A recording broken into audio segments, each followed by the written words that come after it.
How to fix Opera GX lagging issue. Hello guys, this is Atticus and welcome back to another tutorial video.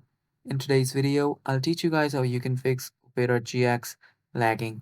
So without any further ado, let's dive right into it. So the first step that you'll need to take is you'll need to head over to the settings of Opera GX. So head over to settings, and after you're on your settings, what you can do is you can scroll down, and after you scroll down, you should find this option that says delete browsing history. Tap on it, and after you tap on it, if you want to keep your history, you can just unselect this button.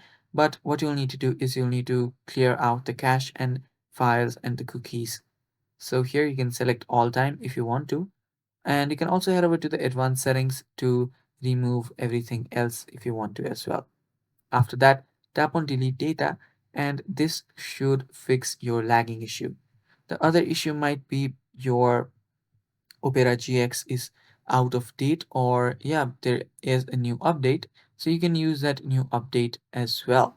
So just update your Opera GX and you should be good to go. You can also use this GX cleaner feature that is already in Opera GX to clean out your Opera GX, which will make it faster. Other than that, now what you can also do is you can search for an option called hardware acceleration. It should be somewhere around here. So after you find hardware acceleration, you can turn that off, and with that, your Opera GX lagging issue will also go away. And that is all for today's video, guys. Thanks for watching. Stay tuned for more, and bye bye.